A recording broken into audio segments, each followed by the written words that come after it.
잠시 한번 기도하겠습니다. 살아계신 하나님, 은혜를 감사합니다. 이렇게 하나님 새해를 시작하여 아포지역 연합집회에 오늘 첫날입니다. 하늘문을 여시사 위로부터 주시는 큰 은혜를 부어 주시옵소서. 성령으로 충만케 하여 주시옵소서. 이 시간도 하나님 앞에 귀한 예물을 드려 싸움에 하나님 받으시고 넘치도록 두 손 들어 이 한 해를 축복하여 주옵소서. 들녘 땅이 복을 받게 하시고 온 가정과 집안이 복을 받게 해주시고 교회가 복을 받게 하여 주시옵소서. 예수 그리스도 이름으로 기도하옵나이다. 아멘. 할렐루야. 이 김천 지역에는 작년 재작년 같아요. 그 관문 지역의 연합 집회에 한번 강사로 왔습니다. 근데 이제 이 김천 이제 노회라고 제가 오면서 들었는데 예전에는 경서 노회, 김천 노회가 한 노회였는데 우리 처갓집이 경서 노회예요. 예, 경서 노회. 우리 장인 어른이 문경교회 장로님이셨습니다. 그 어머니는 저희 장모는 이순우 권사라고 문경교회 권사님이셨어요. 우리 처갓집은 5대를 믿는 한국교회와 동시에 출발한 5대를 믿는 집안입니다. 여기 문경 하괴교회, 그리고 우리 처갓집 동네고 모교회입니다. 거의 한 130년이 가까이 지냈습니다. 오래된 교회죠. 경상북도에 1, 2번 오래된 교회라고 알려져 있습니다. 선교사가 지나가다가 우리 장인어른의 아버지 전도를 해서 이제 복음을 받아들인 집이에요. 근데 이제 그 집은 우리 처갓집은 다 5대를 믿는 집인데 강사인 저는 아무도 안 믿는 집에 혼자서 예수를 믿었어요. 제가 원래 74입니다. 예, 근데 하나님의 은혜로 교회를 개척해서 35년 10개월을 목회를 해서 방에서 교회를 개척해서 교인은 한 2,000명 되는데 교회를 잘 성장시켜서 내 후임에게 전국에 공채를 해서 인수인계를 하고 저는 이제 은퇴할 가까이 돼서 어떻게 할 것인가, 원로 목사실을 따로 해서 교회에 있을 것인가 생각했는데 하나님이 별로 안 기뻐하시는 것 같아요. 왜냐하면 제가 원로 목사로 앉아 있으면 내 후임은 평생 부목사 될 것 같아요. 그래서 이거 별로 반가운 게 아니다 해서 따로 나와서 지금 서울에 2호선 지하철이 도는 그 지역에 가까이, 지하철 내려면 바로 한 70m 정도의 꿈을 주는 세계 선교회라는 선교단체를 만들어서 지금 현재 20년째 개척교회, 농어촌교회 돕기 운동을 20년째 하고 있습니다. 해마다 이제 한국교회 살리기 운동해서 원래는 경주서 했는데 2006년도에 하나님께서 어느 날 기도하는 저에게 너와 너희 교회에는 많은 축복을 주었으니까 이제 한국교회하고 나누어라. 그래서 이제 농어촌교회 개척교회 목회자들을 불러서 어떨 때는 이제 농어촌교회 장학금을 주고 어떨 때는 2천만 원, 어떨 때는 4천만 원 이렇게 대학생들 장학금을 주고 그리고 목회자들을 살리는 운동을 현재 올해까지 20년째 했어요. 그래서 그걸 계속 해야 되기 때문에 지금 꿈을 주는 세계 선교회를 조직해서 은퇴 목사들, 선교사들 그리고 이제 평신도가 한 10대 명 되는데, 이분들은 진짜 선교를 해야 되겠다 해서 찾아온 분들하고 같이 지금 3년째 하고 이제 올해 4년 차로 접어들었습니다. 아까 말씀드린 것처럼 저는 아무도 예수를 안 믿는 가정에 어린 시절에 우리 집안에 아버지 어머니 가게나 삼촌, 여기 경상도니까 당숙, 아제비 다 합해도 한 명도 예수 믿는 사람이 온 집안에 없는데 내가 유일하게 유년주일학교 출신입니다. 그 살아온 삶을 그걸 보시고 하나님이 끝까지 저의 인생을 쫓아와 주신 거예요. 믿음이라는 것은 어릴 때 믿어야 하는 겁니다. 물론 늦게도 예수를 믿어서 구원받아 천국 가지만은 긴 시간 지내놓고 보니까 주일학교 다녔을 때 타넬종이 땡땡땡 멀리 멀리 들린다 저 깊고 깊은 산속 오막살이에도 타넬종이 울린다. 내가 주일학교 때 배운 찬송이에요. 요즘 그런 거 안 하잖아요. 근데 긴 세월을 아무도 예수 안 믿는 집에 혼자서 예수를 믿으면서 아버지 어머니와 삼촌들한테 많은 핍박, 형들한테 많은 핍박을 받으면서 어쨌든 신앙생활을 하게 되었습니다. 다른 것은 형제들 중에 딱 그런데 우리 처갓집은 아까 말씀드린 것처럼 5대를 믿는 집안의 사람들입니다. 그런데 그 집하고 우리 집은 완전히 다 정반대예요. 저 집은 딸 6에 아들 하나예요. 우리 처갓집은 딸이 6에 아들이 1명. 우리 집은 아들 6에 딸이 1명. 완전 정반대예요. 몽땅 5대 믿고 이거는 전혀 안 믿는 집에 공통점은 우리 집 사람이 5번째 딸, 내가 5번째 아들. 5번 대 5번이 만나가지고 결혼을 하게 된 거예요. 결혼을 해서 이제 우리 처갓집을 보니까 저 경상도 문경 하괴 산골짜기더라고요. 진짜 산골짜기예요. 근데 저 산골짜기에서 그 하계 교회라는 것이 세워졌어요. 이 교회가 아무것도 아닌 것들도 하나님 나라에서 보실 때는요, 여기가 영혼의 어마어마한 이 지역을 밝히는 등불이에요. 그리고 우리 장인 어른의 아버지가 선교사가 지나가다가 이야기하는 이야기 듣고 교회를 세운 거예요. 근데 우리 처갓집에 제가 볼 때는 뭐 시골에 다 그만하니까 아무도 공부를 못하고 초등학교 나오면 딱 맞는 동네인데 우리 장인 어른이 일제시대 때 와세다 대학을 졸업했습니다. 예, 대단한 체험이에요.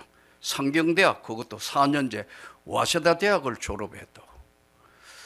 그런데 이제 아들을 낳으니까 계속 자꾸 죽으니까 이름을 뭐라고 지었냐면 수명이라고 지었어요. 그 우리 장인의 이름이 이수명입니다. 예, 지킬 숫자, 목숨 명자, 목숨을 지키라고 수명이라고 지은 거예요.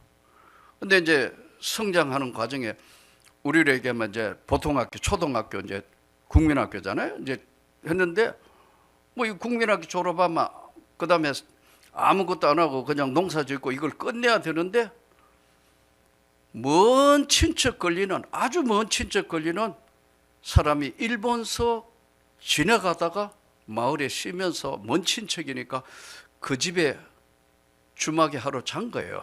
그 이제 방에. 그러니까 이제 옛날에 손님 오면은 이제 세숫대야에 물 떠가 하고 이제 밥상 차리러 하는데 우리 장인 어른이 가지고 들고 가니까 똑 보더니 요놈 참 똑똑하게 생겼는데 내가 일본 가서 공부를 시키면 안 되겠냐.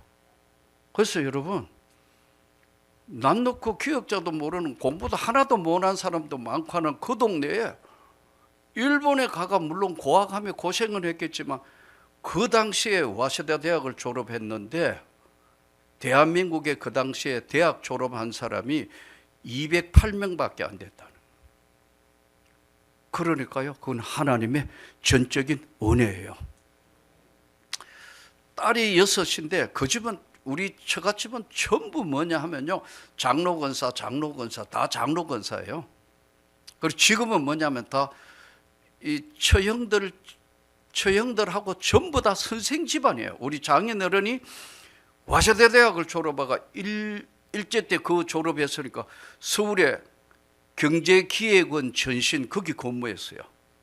근데 어머니가 출세시키려고 서울 보낼 텐데 어머니가 전부를 쳐서, 서울에는 사람도 많고 하고 공부한 사람 많은데 이 시골에는 사람이 없고 교회를 지켜야 되니까 내려오라고 전부를 쳤어요. 27에 서울에 취업을 했는데, 내려오라는 그 어머니 권사님도 대단하지만 그 말 듣고 아들이 27에 내려온 거예요.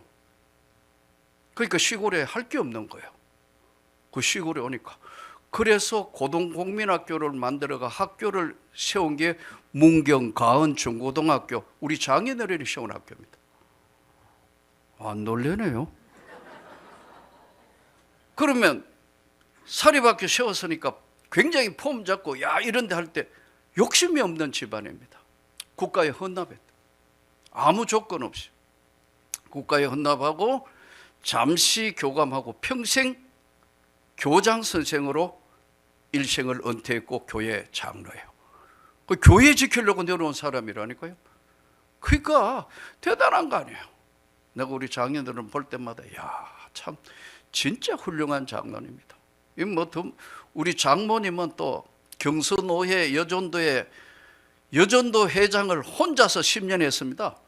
그래서 내가 어머니, 이순우 권사 혹시 아시는 분 있는지 모르겠는데, 어머니 노예 여전도 회장은 돌아가며 하는 것이지 혼자 하는 거 아니에요 했더니 사유가 이야기하여 얼른 물려주더라고요. 이렇게 직분에 대한 욕심이 많은 사람이에요. 우리 장모님은 딸이 6이고 아들이 하나인데, 그 아들 우리 처남이 이름이 복렬이에요. 복이 10개나 있으라고 복렬이라고. 이름을 잘 지어가 진짜 복이 10개라 돼요. 예. 우리 처남은 지방대학교 영문과를 나왔습니다. 그리고 취업을 어디 했냐면 한국전력에 취업을 했습니다. 한전에. 제가 우리 부목사들도 보니까 영문과 나온 부목사들이 꽤 많았는데, 내가 보이 영문과도 영문도 모르고 나온 게 영문과 같아. 영문과 나온 게 영어가 안 돼. 그래서 내가 너 뭐 하는 거야? 영문과 나왔는데 영어가 안 돼, 이 사람아. 근데 이제 우리 처남이 지방대학교 영문과를 나왔는데 한국전력에 취업을 했어요. 물론 본인이 노력했겠지만 한전에서 딱 2명 뽑아가 국비장학생 보내는데 우리 처남이 갔어요. 조지 워싱턴 대학원. 이승만 대통령 나온 데거든. 그 다음에 여러분 하버드 공부했습니다. 국가 돈으로. 그리고 한전의 제일 높은 자리까지 있다가 은퇴했습니다. 복이 10개가 맞죠? 제가 우리 처남 보면서, 내가 우리 처남을 볼 때, 목사로서 볼 때 큰 믿음이 없어요. 근데 처형들은 아까 이야기한 전부 권사, 동서들은 다 장로권사. 근데 우리 처남이 믿음이 없는데 할아버지 때부터 믿어온 그, 내가 보기 믿음의 마일리지 같아요. 생전 기도 안 하는데 우리 처남이 기도하면 하나님 깜짝 놀라시는 것 같아요. 얘가 왜 이러지 해가지고 즉시응답해요. 희한하시다니까. 예. 내가 그래서 다 부모 잘 만난 덕이고 아브라함과 이삭과 야곱과 요셉의 대를 내려온 믿음의 축복을 받았다. 아멘이지요. 아무것도 아닌 것 같아도요, 믿음도 유산입니다. 이 세상에 가장 귀한 것이 뭐냐? 딱 한마디로 찝으라면 믿음의 유산입니다. 예. 그래서 참 처갓집을 보면 그런데, 아까 말씀 우리 집은 아들이 6인데 아무도 예수 믿는 사람이 없습니다. 근데 내가 주일학교를 다녔고 이제 믿음을 가졌는데 아내와 제가 고등학교 선생을 10년 했습니다. 일반 사람하고 달라서 저는 공무원을 학교 선생을 10년이나 하다가 늦게 하나님 앞에 성령이 불을 받는 바람에 잡힌 거예요. 그래서 교직을 10년 하던 거 정리하고 총신신학대학원에 입학을 해서 그것도 아무것도 모르니까 무식하면 용감하다고 방에서 교회를 개척했다고. 1987년도에 2022년 12월 31일 은퇴할 때 아까 그랬잖아요. 내가 넘겨줄 때 약 한 2,000명 정도 되는 교인을 내 후임에게 넘겨주고 미련 없이 교회를 떠나와서 한국교회 지금 살리기 운동을 아까 말씀대로 하고 있습니다.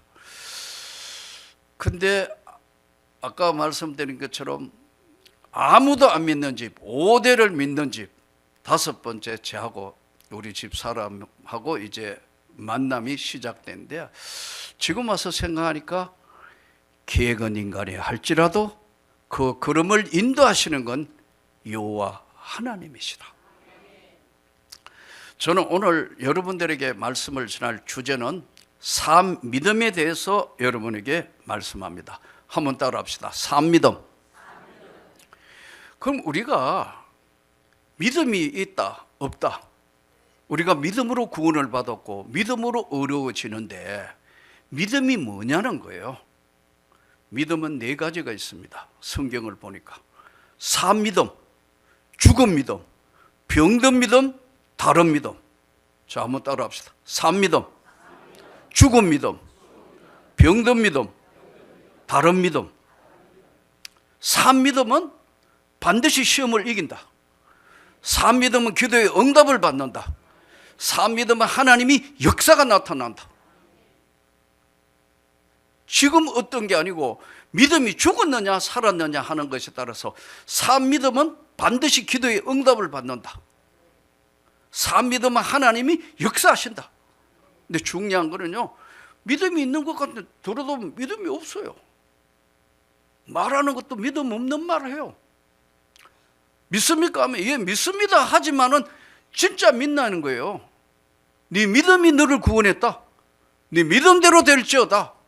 예수님 말씀이 그래요. 근데 이 삶 믿음이 없는 거예요.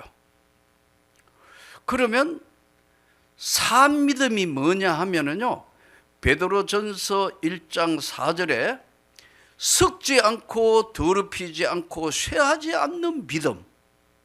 첫째, 썩지 않습니다. 진짜 살아있는 것은 썩지 않는다고, 부패하지 않는다는 거예요. 삶 믿음은 살아있기 때문에, 여러분 살아있는 것은 움직이고 살아있는 건 숨쉬고 살아있기 때문에 썩지 않고 살아있는 건 더럽혀지지 않는다. 예. 그리고 쇠하지 않는다. 약해지지 않는다는 거예요. 살아있기 때문에. 연어가 마치 강을 거슬러 올라가는 것처럼 삶 믿음은 시험을 이긴다. 어떤 시험이 오더라도 삶 믿음은 시험을 이긴다는 거예요. 오늘 본문이 그 말씀입니다. 하나님과 주 예수 그리스도의 종 야고보는 흩어져 있는 12지파에게 문안하노라. 내 형제들아, 너희가 여러 가지 시험을 당하거든 온전히 기쁘게 여겨라. 여러분, 시험이 왔는데 어떻게 기뻐요? 시험이 왔는데, 환난이 왔는데, 고난이 찾아왔는데 여러 가지 시험을 당하거든 온전히 기쁘게 여기라. 이는 너희 믿음의 시련이 인내를 만들어내는 줄 너희가 알미라. 왜 여기 믿음의 시련이라고 이 본문이 말씀하냐면요, 믿음은 그냥 자라지 않습니다. 믿음은 고통을 먹고 자라는 나무예요. 믿음이라는 건 좋을 때 생기는 게 아닙니다. 고난과 환난과 그야말로 정말 이걸 어떻게 해야 되느냐는 그 가운데 하나님께 간절히 기도할 때 삶 믿음이 움직이는 거예요.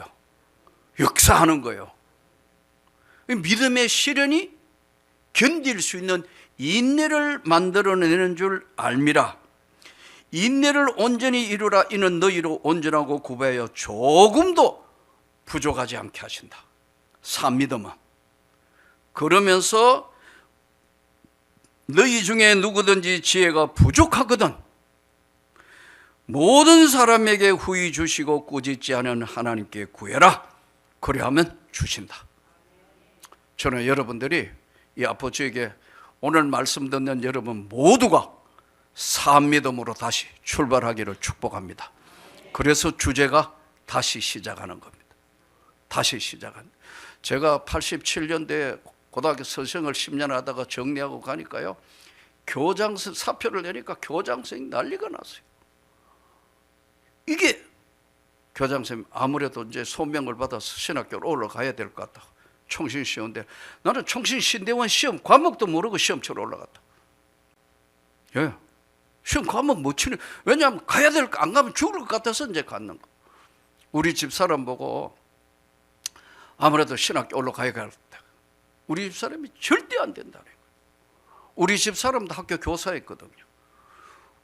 여러분 중고등학교 부부 교사하면 잘 삽니다. 아닌가요? 내가 교장한테 했는데 친구들 보고 야 연금 얼마 받냐? 350만 원. 넌 얼마 받냐? 나 교감해가지고 340만 원 이래 받. 350만 원, 40만 원 부부 둘이 받으면 어야 되죠? 매달 700만 원씩 받으면 이거 거의 갑부 수준 아니에요? 아버지야 부이다 뭐했는데 이렇게 잘 살 수 있는 모든 거 다 준비되는데요. 예? 다 던지고 신학교 간다니까 교장 선생이 난리가 났다니까. 이게 멀쩡한 게 신학교 간다고 하면 난리가 났어요. 집 와서 가만히 생각해 멀쩡한 게 가지 모자라는 게 가는 건가? 말이 안 되는 거 아니에요 이게. 아깝다 이거지. 근데 이분이 믿음 없는 사람이 몰라도 이분이 피택 장로예요. 근데 멀쩡한 게 왜 신학교 가느냐고 풀쩍풀쩍대고 그러더라고요. 그래서 이제 우리 집에 가서 아버지 어머니하고 안 믿는 형제들한테 교사 그만하고 신학교 올라가야 될 것 같다. 우리 아버지가 그러더라고요. 안 믿었으니까 제가 올라갈 그 시기만 해도 아무도 내가 신학교 올라가는 그날까지 아무도 믿는 사람이 없었어요. 7남매 오직 온 집안에 삼촌들 당숙 아제비까지 아무도 예수 안 믿는 그것도 신기해요. 유일하게 내 혼자 믿어. 근데 아버지가 그러더라고. 내가 예수쟁이 부인을 만날 때 알아봤다고. 결혼 안 시켜야 되는데 예수쟁이 부인을 만나가 너가 신학교 간다는 거예요. 그 집이 뭐 몇 대 믿는다며 막 그러더라고. 예, 그랬더니 이 예수쟁이한테 장가간 게 잘못됐다는 거예요. 그래 우리 장인 장모님한테 이제 우리 집은 뭐 아예 꼽혀니까요. 장인 장모님 장로 권사 5대를 믿는 집이니까요. 우리 장모님이 그랬다는 거예요. 딸이 6이고 아들이 하나니까 하나님 5대를 믿는 집안에 다 장로 권사밖에 없으니까 그래도 목회자가 한 명은 있어야지. 이건 아니잖아요. 그래 기도했대요. 그래서 우리 집 사람 보고 너가 사모하면 어떨까 보니까 우리 집 사람이 엄마야 하고 도망오가 나하고 같은 학교에 있다가 결혼한 거거든 이게. 근데 아기가 4살짜리 2살짜리가 이제 태어나서 나 35 대전에 신학교 갔거든. 신대원에. 근데 이제 갔더니 우리 장인 장모님한테 신학교 가야 되겠다고 장인어른한테 갔더니요. 우리 장인어른이 가지 말아요. 그렇게 믿음 좋은데 5대를 믿는 집안도요. 이서방 안 가도 목사할 사람 꽉 많으니까 안 가는 게 좋겠다. 그냥 이따가 교감 교장 사범대학 나왔으니까 교감 교장하고 다 하면 되는데 부부 교사하니까 다 되잖아. 맞다니까요. 그렇게 믿음 줘도 왜 안 된다 하죠? 딸 고생시킨다고. 딱 이유는 딱 하나요. 교육자 해보면 몰라 그렇지 고통스럽고 힘드니까 너 잘 살 수 있는 모든 여건이 됐는데 이서방 가지 마라 하더라. 아무도 반가워 안 하죠. 할 수 없이 우리 집 사람한테 양쪽 집안 다 반대, 학교 교장 선생님 반대. 자, 이제 우건이 없잖아요. 여보, 나 가야 돼. 안 된대요. 당신이 교회를 모르고 교계를 몰라 그렇지, 얼마나 목회자가 힘들고 어려운 길인데 가지 마요. 내가 뭐라고 한 줄 아세요? 나 가야 돼. 안 가면 죽을 것 같아. 아니, 가지 마요, 여보. 내가 그랬어요. 끝까지 반대하면 자식이고 아내고 다 버리고 간다. 그러면 안 되거든요. 그럼 목사 안 시키줘요. 생각해봐요. 다 버리고 왔는데 이런 거는 설모가 없다. 그만큼 절박해서 안 죽으려고 나는 사실 신학교 간 거예요. 이번에 기회가 있으면 내가 하나님 만났던 이야기를 한번 할지 모르겠는데, 내가 빛 가운데 사로잡혀 한번 간증을 했더니 60만 줘야 되더라고. 예전에 은혜, 미국에 있는 제일 큰 교회 은혜 한인교회에서 전 세계 중계방송하며 한번 설교를 했더니 난리가 났더라고. 자, 오늘 저는 여러분에게 산미됨에 대해서 지금 설명합니다. 산미됨은 시험을 이긴다. 산미됨은 잘 살고 못 사는 것하고 아무 관계없다. 내가 딱 은혜 받고 첫 번째 고백한 게 뭔 줄 아세요? 나는 지금부터는 시장에 콩나물 장사하는 한이 있더라도 사는 건 걱정하지 않는다. 저 아름다운 천국으로 분명하게 가야 되겠고, 지옥에 있는 영혼들에게 가는 영혼들을 막아서서 복음을 전해야겠다. 그러니까 목사밖에 할 게 없더라고. 그래서 신학교 간 거예요. 자, 여러분, 산미됨은 시험을 이기고, 산미됨은 기도의 응답을 받고, 산미됨은 하나님이 역사를 하시는데, 반대편에 무슨 믿음이 있느냐 하면 죽은 믿음입니다. 야고보서 2장 17절에 성경은 이렇게 말씀합니다. 야고보서 2장 17절, 행함이 없는 믿음은 그 자체가 죽은 것이다. 죽은 믿음. 죽은 거예요. 믿음 이야기하는데 죽은 거라고. 산 믿음, 죽은 믿음이에요. 이 죽은 거는 뭐예요? 숨 쉬지 않습니다. 음식도 먹지 않습니다. 움직이지 않습니다. 죽었는데. 죽은 믿음이 교회 안에 너무 많아지고 있다. 지금. 한국 교회 안에도 너무 많아지고 있다. 주일 안 지키도 부담이 없어요. 내 바쁜데 뭐 왜 꼭 가야 돼? 유튜브 보면 되지 뭐. 요즘 뭐 힘들고 어려운 세상에 꼭 주일 지켜야 되나? 괴상한 거로 지금 코로나 이후로 자꾸 바뀌고 있어요. 여기는 안 그렇겠죠? 여기도 안 나오고 유튜브로 요래해가 그렇게 하는 분 있습니까? 없지는 않겠죠. 젊은이들은 많이 바뀌더라고요. 여러분, 하나님이 기뻐하시지 않는 거예요. 산 믿음, 죽은 믿음.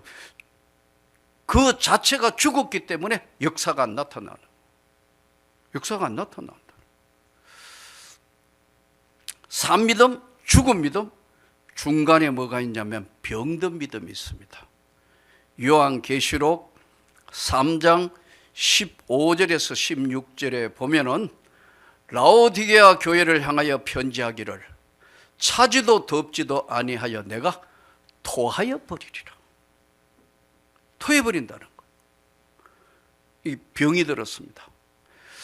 여러분, 지금 병원에 가보면 중환자 있잖아요. 중환자실에 산 사람 멀쩡하게 걸어다니고 쫓아다니고 밥도 먹고 일도 하고 막 농사하고 모든 걸 다 하는 살아있는 사람이 있는가 하면 죽었다. 사람은 사람인데 시체실에 들어가 있는 죽은 사람, 죽기 전에 병이 들어서 병원에 있는 사람, 이 중병든 사람을, 이게 병든 믿음이에요. 믿음은 믿음인데 병이 들어가 뻑하면 시험 든다. 조금만 해도 시험 든다. 은혜는 다 사라지고 병든 믿음이 있다는 거예요. 네 번째 믿음이 다른 믿음입니다. 이게 이단입니다. 예? 지금 문제가 많이 일어나서 시끄러운 신천지라든가 통일교회라든가 지금 온 나라가 시끌시끌하잖아요. 예? 뭐 그것뿐만 아니라 수많은 이단들, 이게 다른 믿음이 들어가 버렸다. 이 다른 믿음이 들어갔다. 참. 제가 서울서 목회하면서 현장에 보니까요. 이야, 요란해요, 요란해. 지금 시골 여러분은 어떤지 모르겠어요. 서울은 전투 지역이다 보니까 정신 안 차리면 이단에 끌려가는 사람 많습니다. 제가 있는 신대방 2호선 지하철 부근인데 제 선교 사무실이 2층, 3층에 지금 이제 있는데 전철에 내려가면요. 우리나라의 이단이란 이단은 그 다화가 전도하고 있습니다. 근데 웃기는 게 서로 이단끼리 서로 이단이라고 싸워요. 서로 싸우고 있다고. 한 달은 너무 화가 나가지고 당신들 진짜 나쁜 사람들이라고 가라고 달려들고 싸울 뻔했어요. 여러분, 산 믿음, 죽은 믿음, 병든 믿음, 다른 믿음이 있습니다. 자, 그러면 오늘 믿음의 종류를 말씀드렸는데, 그러면 본질적으로 성경이 이야기하는 믿음이 뭐냐는 거예요. 히브리서 11장이 믿음장인데, 믿음은 바라는 것들의 실상이요 보지 못하는 것들의 증거니 선진들이 이로써 증거를 얻었느니라 그랬거든요. 그러니까 이게 요약하면 믿음이 뭐냐면, 믿음은 바라는 것들의 실상이고 보지 못하는 것들의 증거다. 그러니까 이 믿음이 뭐냐면 실상과 증거예요. 이게 너무 어렵잖아요. 실상, 증거. 이 추상명사들이거든요. 자, 그러면 실상과 증거가 이게 무슨 말이냐? 믿음은 쉽게 말씀드리면 믿음은 눈에 안 보이는 것이 바라는 것들의 실상이요 보지 못하는 것들의 증거라 했으니까요. 이게 무슨 말이냐면 믿음은 눈에는 안 보이는 거지만 믿음이 있는 사람은 믿음의 말과 믿음의 행동을 한다. 이해가 되나요? 믿음은 눈에는 안 보이는 것인데 믿음이라는 것은 눈에 안 보이는 거다. 그런데 진짜 믿음 있는 사람은 믿음의 말을 하고 믿음의 행동을 한다. 삶도 그렇게 산다. 이 믿음은 실상과 증거, 눈에는 안 보이지만 말과 행동으로 나타나는 거다. 두 번째, 믿음이 뭐냐? 히브리서 11장 6절. 믿음이 없이는 하나님을 기쁘시게 못하나니 하나님께 나아가는 자는 반드시 그가 계신 것과 자기를 찾는 자들에게 상 주시는 이심을 믿어야 할지니라. 자, 그러면 이게 무슨 말이냐면요, 믿음이 없이는 하나님을 기쁘시게 못한다는 거예요. 그러니까 믿음이 있어. 오늘 여기 찬양대 오늘 찬양 잘 하셨는데, 이렇게 찬양하면, 믿음으로 찬양하면 하나님이 너무너무 좋아하신다는 거예요. 그런데 믿음으로 안 하면 안 된다는 거예요. 믿음이 없이는 하나님 기쁘시게 할 수 없다. 그런데 그 내용이 뭐냐면 그가 계신 것과 하나님을 찾는 자들에게 하나님이 상을 주신다는 걸 믿어야 할지니라. 그러니까 믿음은 하나님의 존재를 확실하게 인식하고 그 하나님께 감사하며 간절히 찾아서 기도하고 하나님께 구하는 자를 하나님이 기뻐하신다. 믿음이 어떤 것을 설명하면서 실상과 증거, 말과 행동으로 하나님 계신 것과 찾는 자들에게 상 주시는 이심을 믿으면 믿음이 없이는 하나님 기쁘시게 할 수 없다. 즉 하나님 기쁘시게 하려면 믿음으로, 기도도 믿음으로, 봉사도 믿음으로, 모든 걸 믿음으로. 세 번째 믿음이 뭐냐 요약해 놓은 게요, 요한 1서 5장 4절입니다. 대저 세상을 이기는 것은 이것이니 너희의 믿음이다. 이 세상을 이기는 건 돈도 아닙니다. 명예도 아니에요. 권력도 아닙니다. 다 지나가는 것들입니다. 그러나 이 세상에서 가장 세상을 이길 수 있는 것은 네가 믿음이 있을 때 이기는 거다. 세상을 이길 수 있는 것은 어떤 것이든 이 믿음이 있으면 이 세상을 이긴다. 이 세상을 이길 수 있는 것은 믿음밖에 없다. 한 번은 여러 차례 미국 집회를 갔는데 미국이 50개 주인데 38개 주를 가서 집회를 했습니다. 아마 미주에 있는 큰 교회들은 거기 가서 집회를 해봤습니다. 자, 그런데 미국에 있는 LA에 있는 이제 그 큰 제일 한국 교회를 대표하는 교회인데, 집회를 끝나고 난 뒤에 이제 내가 총신신학대학원에서 사실 교수를 했습니다. 6년간 외부 교수. 오늘 우리 목사님 아들도 제가 가르친 제자라 하더라고요. 예.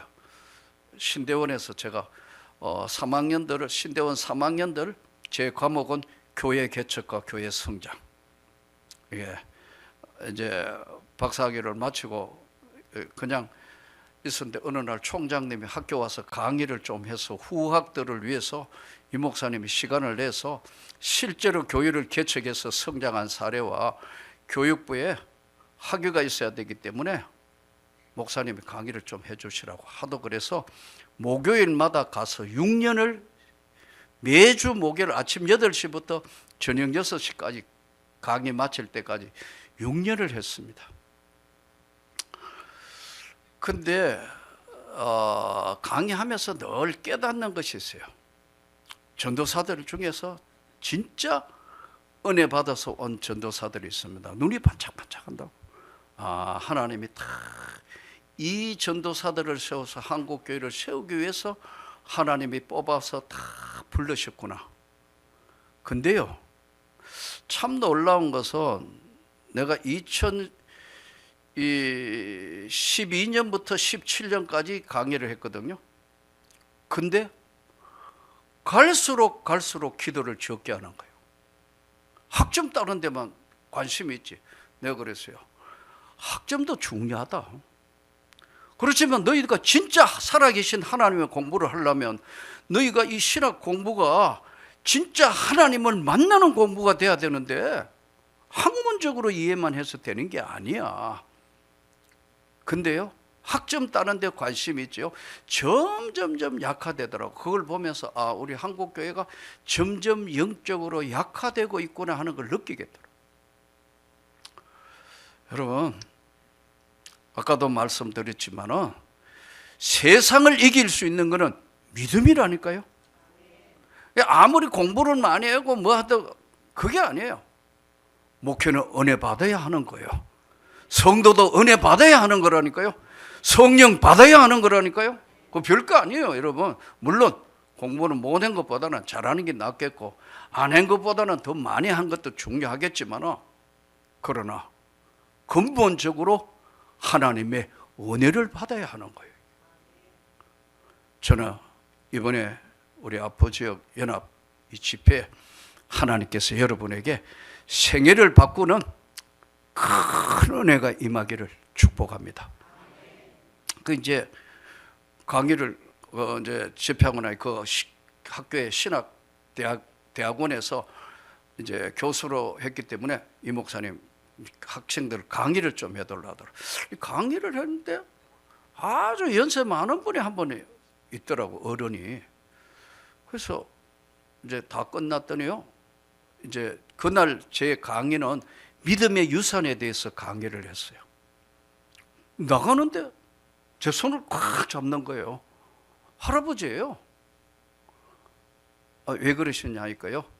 제가 장로입니다. 그러더라고. 그렇습니까? 했더니 제가 LA 이 지역에 나 이름만 되면 모르는 사람이 없을 겁니다. 하더라고. 그러냐고.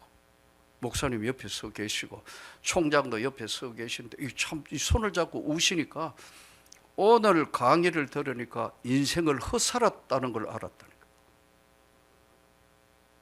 여러분, 여러분의 자녀들에게 믿음의 유산이 지금 내려가고 있습니까? 어때요?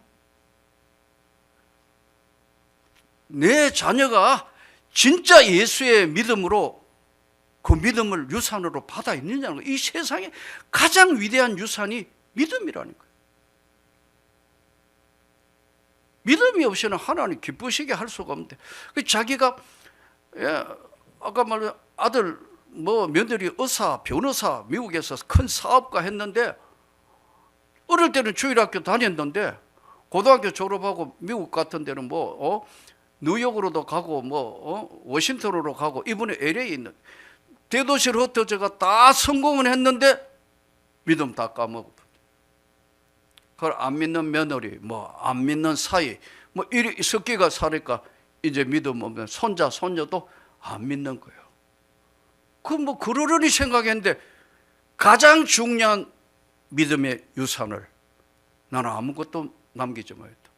그해 또 부인 되는 권사님이 돌아가셨다더라. 이게 뭐냐, 인생을 잘못 살았구나. 너를 몸각으로 붙들고 엉엉 우니까. 그래서 장로님, 내 말 잘 들으십시오. 왜 그렇게 살았나요? 돈이요? 이민 와서 성공했다는 직업이요? 예수 외에는 희망이 없는 겁니다. 잠시 머무는 세상입니다. 천국이 정말로 있어요. 지옥도 정말로 있는데 왜 이 귀한 믿음을 목숨을 걸고 하지 않으셨는가? 그렇게 말입니다. 어떻게 하면 좋겠습니까? 지금부터도 늦지 않았으니까 이제부터라도 선교한다, 전도한다, 딴 것보다 가족 구원부터 기도를 하십시오. 그리고 아이들한테 아버지, 어머니 마지막 소원이고 내가 세상에 남겨놓을 마지막 유언이라고 이야기를 하면서 접근을 하십시오. 예, 그렇게 하겠습니다. 그리고 기도해 주고 나왔어요. 여러분, 우리가 믿음을 우습게 생각하는데 믿음이 없이는 하나님을 기쁘시게 할 수가 없다니까요. 사믿음, 죽음 믿음, 병든 믿음, 다른 믿음. 이분은 사회적인 지위와 모든 것, 재력, 명성 다 가졌는데 믿음의 유산이 없잖아요. 죽은 믿음을 던져준 거란 말이에요, 자녀들한테. 저는 여러분들이 사믿음을 자녀한테 물려주면 하나님이 그 자녀를 지켜주신다. 비록 가진 건 부족하고 배운 것도 부족하지만 하나님 보실 때는 믿음이 없이는 하나님을 기쁘시게 못한다는 거예요. 이 믿음이 여러분에게 충만하기를 축복합니다. 저는 아까도 우리 처갓집을 쫙 보니까 5대를 지켜왔는데 그래도 참 이 믿음 지키려고 대단하다. 다 장로권사다. 우리 장인어른도 마찬가지고 장모님도 그러고 믿음의 대를 이어가기 위해서 쫙 보니까 우리 장모님의 기도대로 우리 이 집안에 5대를 내려온 집안에 교역자가 한 명도 없다니까 하나님 보기 부끄럽다 했는데 내가 변화해서 했는데 서울에 아무것도 모르고 방에서 교회를 개척했는데 이만한 교회를 이룬 것도 돌아보니까 처갓집의 은혜였다. 5대를 믿는 처갓집의 그 은혜가 접붙임돼서 그 은혜가 우리 교회에 임했던 거예요.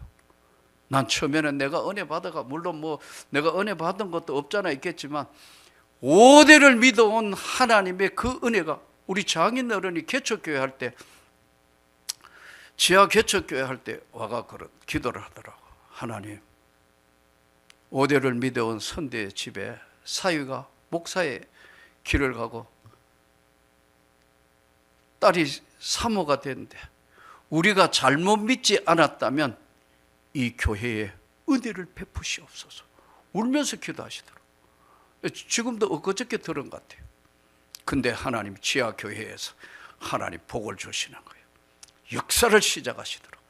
나는 여러분들이 믿음의 위대한 유산을 잘 지켜주시기를 축복합니다. 부족하지만 모자라지만 우리 장모님은 98세에 세상을 떠났습니다. 이순우 권사. 그 옛날에 고등학교를 나왔습니다. 고보. 충청도 분입니다. 고등학교를 나와서 처녀 때 여전도사 했습니다.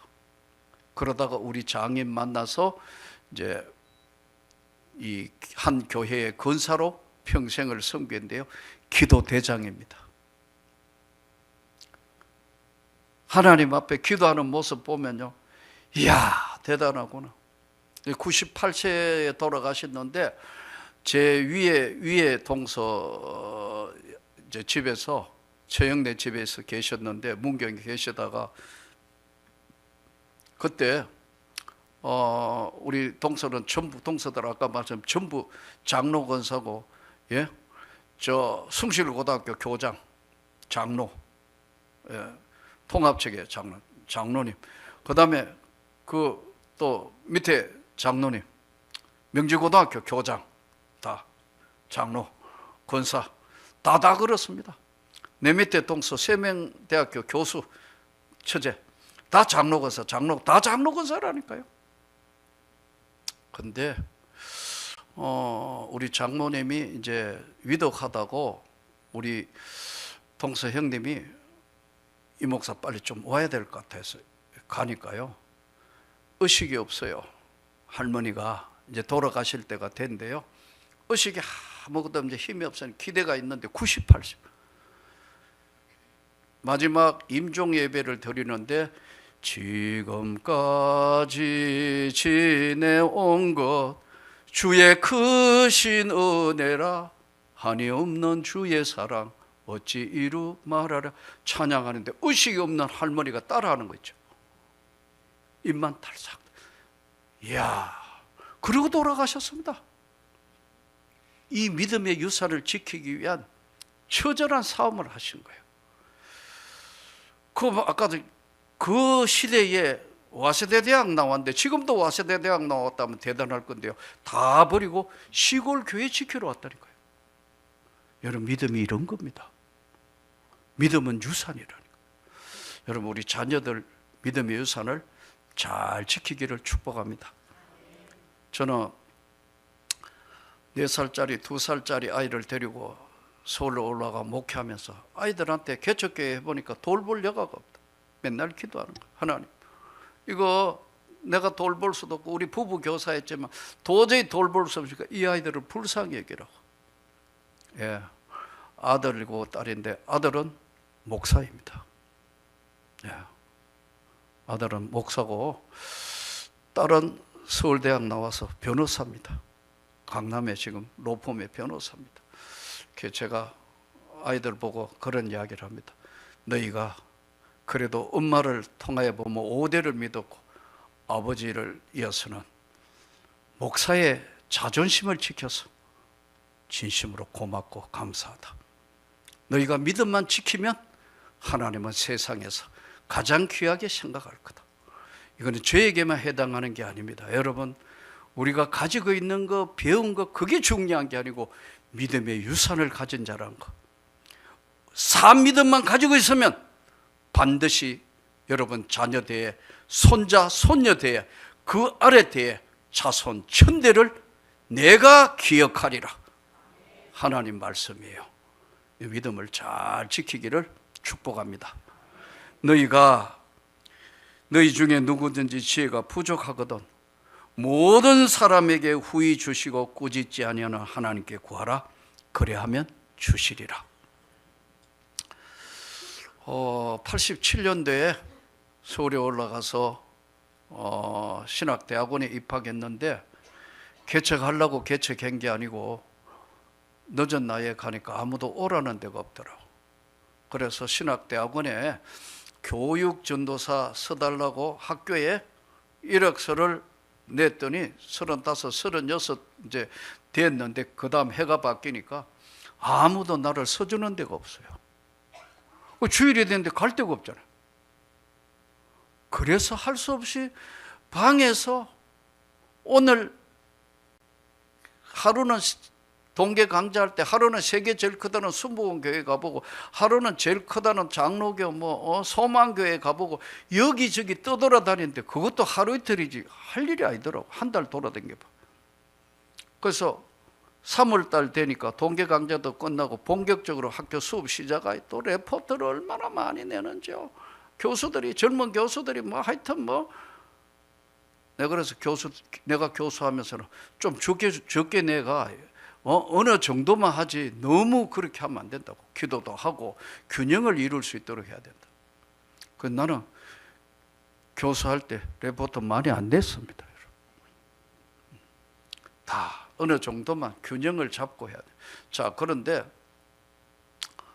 할 데가 없는 거예요. 그래서 할 수 없이 오늘 어디 가느냐면 시간도 11시 다 돼가고 할 수 없이 오늘은 갈 데 없으니까 집에서 예배 드리지 뭐. 이래가지고 우리 집사람 4살짜리 아들 2살짜리 딸 앉혀놓고 방에서, 예? 그렇다고 구역 예배 드리듯이 쭈그려가지고 예배를 못 드리니까 TV 이렇게 밀어내가 이 위에 성경 얹고 우리 집사람 4살짜리 아들 2살짜리 딸 앉혀놓고 설교를 시작했어요. 하나님은 살아 계시느니라 하니까 우리 아들님이 아빠 왜 이리 소리쳐 하더라. 원래 설교는 소리치며 하는 거라니까. 이거 누구 있다고 소리치냐. 너 있잖아요. 그럼 왜 내한테 소리치냐고. 일어나가 막 왔다 갔다 앉아 하니까 못 앉아 그러대. 이러고 시작한 교회입니다. 여러분 남들 볼 때 이거 웃기는 거잖아요. 근데 하나님은 중심을 보시고 역사를 시작하신 거예요. 예. 우리가 어려울수록 여러분 믿음을 지켜야 합니다. 사람들이 어려우면 믿음을 버리고 장기를 내려 하거나 아니면 뭐 인간적으로 해결하는 데 아닙니다. 계획은 인간이 할지라도 그 걸음을 인도하시는 것은 여호와 하나님이시니라. 참 하나님의 은혜로 교회가 잘 성장해서 이제 하나님의 역사를 시작하니까 노회가 벌떡 일어나더라고. 아니 오늘날 이렇게 방에서 교회 개척인데 이렇게 교회가 성장할 수 있냐? 이거 말고 사람이 하는 게 아니고 하나님이 역사를 하시는 거니까. 예. 자, 그런데 은퇴 1년 앞두고 문제가 생긴 거예요. 코로나 걸린 거예요. 코로나 델타. 저는 사실 거의 죽다가 살아나온 겁니다. 근데 한참 제가 코로나 걸려 있을 때가 이제 2021년도인데 그때 정부에서 뭐냐면 충청도 이북 위에 충청도 이북에 경기도 서울에는 병동이 한 병동도 없다 하고 막 TV에 나올 그때에 코로나 델타가 걸린 거예요. 근데 뭐 여러분 여기도 마찬가지지만 서울에 뭐 계속해서 뭐 구청에서 못하게 하고 경찰 나오고 막 그런데 이 상황을 어떻게 해야 될 거냐. 가만히 생각해 보니까 아무리 코로나라도 주일날 교회를 지키지 않는다. 내가 그랬어요. 나는 죽어도 강대상 밑에 가서 죽을 거니까 알아서들 하시오. 다 나오라 하면 내가 법에 저촉되니까. 나는 누가 뭐래도 강대상 밑에 가서 죽어도 주일은 강대상 밑에 가서 죽을 거니까 사업 믿음을 지켜야 되니까 강대상 밑에 죽을 거니까 나머지 알아서 하시오. 그러니까 우리 부목사들 다 나오고 장로님들도 나오고 그것도 믿음 지켜야 되겠다고 생각하는 순교에 가까운 권사들 나오고 그 예배 계속 드린 거예요. 나 서울시에 제일 고발 많이 당했어요. 마스크 안 끼고 설교한다고 해가 난리가 나서 구청으로 해가지고 뭐 고발 당했는데 어떻게. 그래서 내가 그랬어요. 왜 아나운서들은 다 마스크 안 끼고 하는데 왜 그러냐 하니까 방송에 나오면 방송에 나오기 때문에 마스크 안 끼도. 나도 방송에 나오는데 그때 C채널 CT에서 방송 설교했거든요. 여러분 그 방송 설교하는데요 성교비 많이 내야 돼요. 1년에 8천만 원 내요. 안 놀래네요. 프라임 타임에 하면요 2억씩 3억씩 내야 돼요. 몇 년 했어요. 내가 돈 아까워 가지고 차라리 그 돈 가지고 선교하자. 선교사 주면 되지. 그거 더 유명 안 해줘도 돼. 그냥 그만한다. 예. 그래서 내가 방송 설교해야 되는데 나도 그랬더니 그럼 방송 설교 하시면 면제래요. 그래서 안 잡혀갔습니다, 여러분. 별거 다 해봤다. 근데 어느 날 코로나가 한참 세계에서 뭐 보니까 뭐 우리 1부 예배, 2부 예배, 3부 예배, 4부 예배 막 계속 예배 드리고 들어가고 나가고 하고 또 띄워야 되고 뭐 여러분 똑같이 했죠. 다 그런데 우리 집 사람이 먼저 걸린 거예요. 근데 우리 집 사람은 용인에 격리대가 용인에 있는데 갔다 왔는데요. 밥만 잘 먹고 왔어요. 뭐 그냥 감기 지나가듯이 지나갔는데 나는 여러분 교회가 어느 정도 규모가 되고 또 바쁘고 뭐 이러니까요. 계속 과로예요. 그러니까 한 번도 못 쉬니까 제주도에서 전국 장로회 설교를 하고 왔는데 몸이 좀 이상하더라고. 근데 지금 생각이 그때 이제 코로나 걸렸는데 그 다음에 월요일 날은 월요일 날은 또 꿈을 주는 세계 선교회 여성 선교 대회에 내가 강사에다가 장소가 어디냐 하면 저 청송 진보에서 하는 거예요. 주황산. 그래가 또 아침에 갔다가 저녁에 선교사들 여자 선교사들 싱글들 뭐 여자 선교사들 하고 해가 하니까 빨리 왔으면 좋겠는데요. 자기들이 너무 세계 나가 고생했으니까 목사님 회를 사주세요 그러더라고. 또 그래. 그래가지고 몸은 죽겠는데 가가 코로나 걸린 게 뭣도 모르고 다 같이 회 먹었어요. 그래가지고 다 회 사주고 그래가지고 한데 화요일 날은 또 미사일 부대에 인천에 있는 미사일 부대에 교회 헌당식이 있는데 우리 권사님이 노예 여전도에 다 그 헌금 모아가지고 교회 이제 헌당식 하는데 또 내가 설교해요. 그 미사일 부대 장군들도 나오고 해가 군목도 중령들 뭐 나오고 하는데 목사님 저 모르겠어요. 잘 모르겠는데요. 했더니 교회에서 우리 저를 지원해가지고 이때까지 하신대요. 그래요? 하도 여러 군데 지원하다가 보니까 누가 누군지도 모르겠어요. 그러다가 코로나 걸려가 빙빙 도는데 그러니까 다 모아놓고 했는데 근데 한 명도 안 걸려서 그렇게 밥 먹고 그렇게 설교 가까이 했는데도 그 하나님이 참 신기하게 그러다 마스크 끼고 안 했거든요. 3일 차는 또 뭐 해가 계속 일주일을 계속 돌아간 거예요. 코로나 걸려가. 근데 금요일 되는데 검사 우리 집 사람이 걸려가지고 검사 떨어지고 하니 그리고 지금 생각하니까 내가 걸려와가 우리 집 사람 전도한 거예요. 그러니까 코로나 전도한 거예요. 그럼 우리 집 사람은 이제 그 용인에 격리시설 갔는데 나는 시간 타임을 놓쳐가지고 나중에 이게 코로나가 안으로 들어가 본 거예요. 그 검사하니까요, 음성하고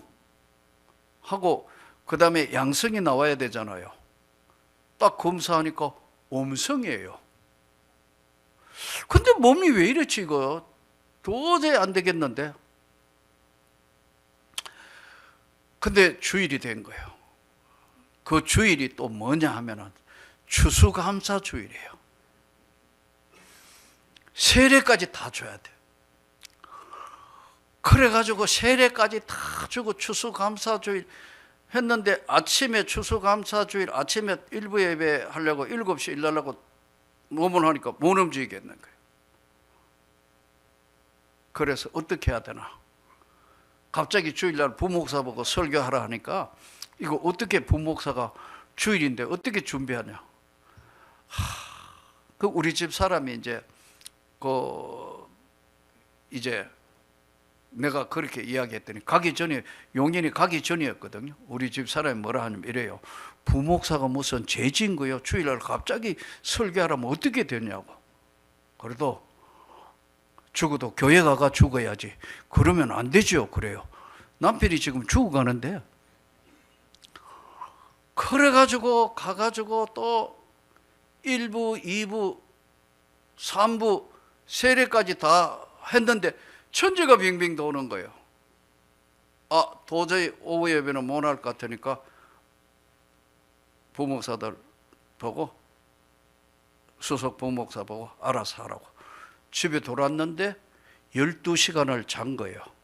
이 잔 게 아니고 이제 몸이 못 견디니까 무너지기 시작한 거예요. 그러자 아까 우리 집 사람 이제 격리대가 막 웽웽웽 하더니 격리되더라고. 근데 우리 집 사람 가는 걸 이렇게 보는데, 용인의 시설로 가고 이렇게 가는 걸 이렇게 보는데, 돌아서는데 숨을 못 쉬겠는 거예요. 이게 뭐지? 아까 일주일이나 먼저 걸리가 이미 그렇게 해가지고 또 계속해서 과로를 해가 이제 먹을 만큼 다 먹은 거예요. 그래서 119에 이거 어떻게 해야 되나? 119 신고해야 되냐? 그래서 뭐 아들 녀석은 부목사로 교회 근무하고 있으니까, 강남의 어느 교회에 지금 부목사하고 있었어. 딸한테 전화를 했어요. 변호사하고 있는 딸. 아마 법정에 나가고 뭐 하고 있는데, 아무래도 아빠 몸이 이상한데, 그랬더니 119 불러줄까? 이러더라고. 그때 119 안 불러주면 나 이 자리에 없는 거예요. 119가 딱 올라와가지고 검사를 탁 하더니요, 산소 포화도가, 이게 정상 산소 포화도가 95거든요. 95가 아니고 94, 93, 92, 91, 89, 88 막 내려가는 거예요. 이게 85로 내려가면 브레이크 된다. 머리가 내 세포가 죽는 거예요. 그러니까 119가 딱 산소 포화도 지고 딱 보더니 이 뭐 하는 사람이냐는 거예요. 창피스러워 목사라고 말을 못 하겠더라고. 그래서 거기서 즉시 무전을 하는데 긴급 환자 발생, 긴급 환자 발생. 그래 119 실리까지 가는데 의식이 없는 거예요. 산소 마스크 이제 해놔놓고 막 웽웽 해가 눈 떠보니까 서울 의료원 음압병동 응급실이라 난리가 난 거예요. 그래 이제 뭐 이거 해보니까 가망 없다. 이거 가망 없다. 이 뭐 하는 사람이냐? 그때는 죽으면 사람들 못 오게 하는 거예요. 화장터에 가가지고 뼈만 남아가지고 전달한다고. 근데 의식이 희미한데 정신이 바짝 하면 탁 들어오는데 막 의사들끼리 4명의 의사들끼리 긴급 의사끼리 막 이야기하는 거예요. 이 다 먹었는데 이거 어떻게 하느냐? 가망성이 없는 것 같아. 그래서 거기서 우리 집에 전화를 한 거예요. 거의 가망성이 없는데 치료는 해보겠지만 준비하라고. 그 우리 집 사람은 이제 갔다가 용인에서 갔다가 와가 딸 아들이 전부 들으니까 이제 기가 막힐 거 아니에요. 어떻게 해요? 교회에 이제 연락 안 왔어요. 교회 연락이. 교회가 난리가 난 거예요. 은퇴 1년 놔두고 지금 이제 죽느니 사느니 하니까 나는 이제 의식이 없어가지고 했는데 안 죽으려고 그러니까 하나님이 역시 개입을 하시는 것 같아요. 의식이 탁 들어왔는데 그 서울의료원 담당자가 남자분이더라고. 젊은데 계속해서 보다가 내가 의식 딱 들어오니까요 자리 없어 이러더라고. 간호사가 한 자리도 없다고 그러니까 확인해 봐라니까 한 사람이 빠져나왔는 딱 한 자리가 있까 천사동으로 긴급 이송. 얼마나 급했으면요, 보통 보면 병원 안에는 휠 이렇게 해가 병 실어가지고 이렇게 움직이잖아요. 병원 안에서 앰뷸런스로 이동한다. 그건 산소 떼면 가버리니까. 거기서부터 사투가 시작되는데, 이야, 정신을 차리니까요, 렘데시브로 600, 트럼프 맞았던가, 200, 100, 딱 500 맞으니까 코는 전부 피떡이고 숨은 쉴 수가 없고 산소포화도는 안 올라오니까 레벨 4 꼽아놔놓고 이제 숨을 못 쉬니까 이제 이 산소가 있는데요, 얼마나 몸이 아리냐 하면은 잠을 잘 수가 없다. 제가 12박 13일 사투를 벌렸는데 몸이 아려가지고 일어날 수가 없어. 숨도 쉴 수가 없고.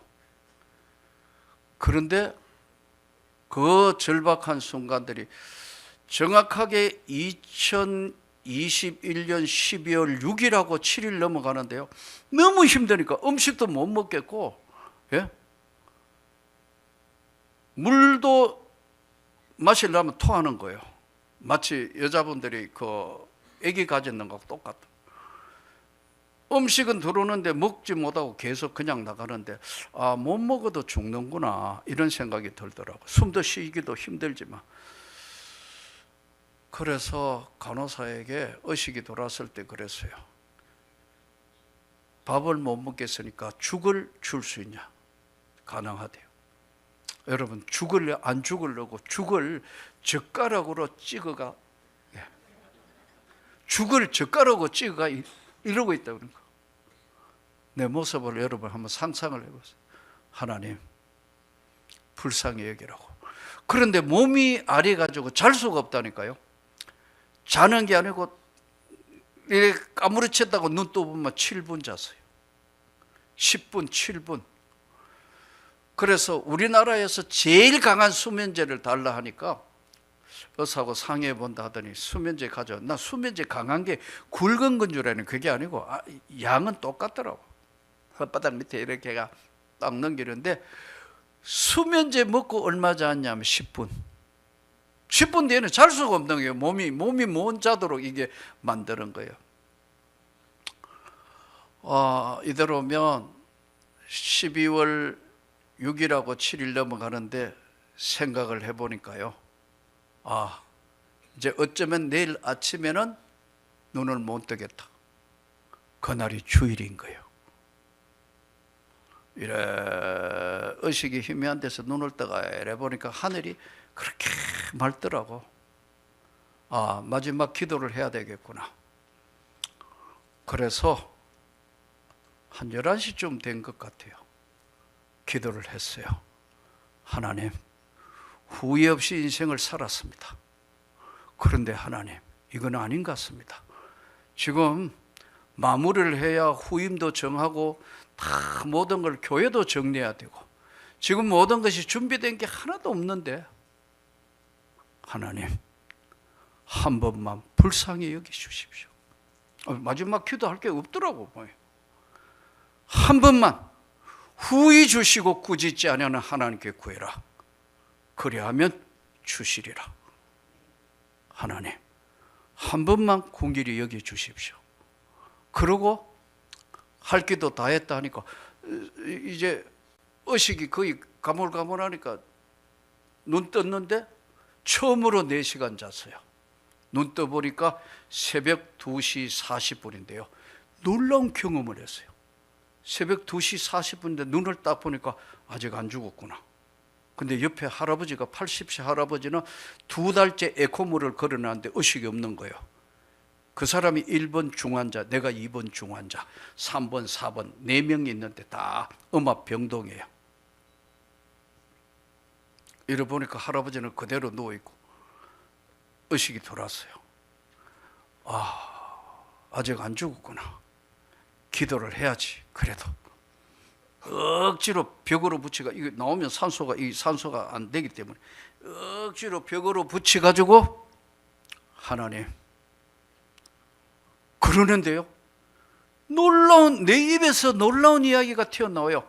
나는 이 병실을 살아서 나간다. 내 입에서 이 말이 튀어나오는데 내가 깜짝 놀란 거예요. 그런데 우리 교인들하고 전국에서 나를 아는 모든 사람이 울면서 기도하는 소리가 들리는 거예요. 놀라운 경험을 한 거예요. 그래서 한순간에 나는 이 병실을 살아서 나간다. 그러니까 갑자기 눈물이 나서 병원 침대 억지로 이 앞으로 못 숙이니까 이래 회개하며 기도하니까요. 밤 2시 40분에 중환자실에 여러분 환자가 일어나가 이러고 있으니까 발작이 일어난가 싶어가지고 간호사 4명이 쫓아 올라왔어요. 왜 그러냐 하더라고. 가라고. 이야, 그런데 아침 되는데 그렇게 안 올라오던 산소 포화도가 정상으로 올라온다. 그러니까 간호사가 보니까 산소 포도가 96, 97 막 이러니까 하나 빼볼까 하더니 하나 줄였어요. 그래도 96, 둘 줄였어요. 셋 줄여도 계속 그대니까 에이고 다 뽑아보시다 확 뽑았는데 그대로 정상으로 유지되는 거예요. 이야, 살아서 병동을 4발로 나왔는데 그 기간 동안 거의 체중이 거의 10kg 빠졌어요. 사람을 못 알아, 그 짧은 시간에 사람을 못 알아볼 정도로 부목사하고 나를 데리러 왔는데 너무 놀라는 거 있죠. 그런데 의사 선생님이 그러더라고. 마지막 나오는데 후유증이 있어서 너무나 심하게 했기 때문에 혹시라도 나가서 평생 휠체어를 탈 수도 있고 또 걷는 데 지장이 있고 호흡에 지장이 있을 수 있으니까 좀 지켜봐야 한다고, 일단 문제가 생기면 즉시 병원으로 복귀할 거. 그래서 나왔어요. 처음에는 못 걷겠습니다. 아파트 안을 걷는데 2번 주저앉았어요. 의지를 가지고 살아야 되겠다 생각해서 그 다음에 아파트를 한 바퀴를 돌았어. 700m를 3일째 돌았어. 그 다음에 1km를 걸었어. 그 다음 날 금요 기도회 하러 나갔다고. 교인들이 난리가 난 거예요. 그래서 전부 근데 지금 멀쩡하잖아요. 많은 사람이, 선교사님들, 내가 아는 목사님들, 수많은 장로님들, 수많은 사람들이 코로나로 희생된 거 너무나 잘 아는데, 살려주신 거는 아직도 내가 할 일이 남아있기 때문에 그렇구나. 그 하나님 앞에 남은 생에도 끝까지 주께 충성해야겠다. 사랑하는 성도 여러분, 삶믿음은 시험을 이기는 겁니다. 어떤 환난도, 어떤 역경도 삶믿음은 우리를 붙드시고 있다는 걸 잘 깨달아서 여러분들이 위대한 믿음의 유산 삶믿음을 자녀들에게 잘 물려주시기를 주 예수 이름으로 축복합니다. 거룩하신 하나님, 은혜를 감사합니다. 오늘 삶믿음을 말씀드렸습니다. 하나님, 이 아포 지역에 오늘 말씀드린 사랑하는 모든 성도들이 끝까지 주님과 동행하는 귀한 삶믿음을 잘 지킬 수 있도록 축복하여 주옵소서. 예수 그리스도 이름으로 기도하옵나이다. 아멘.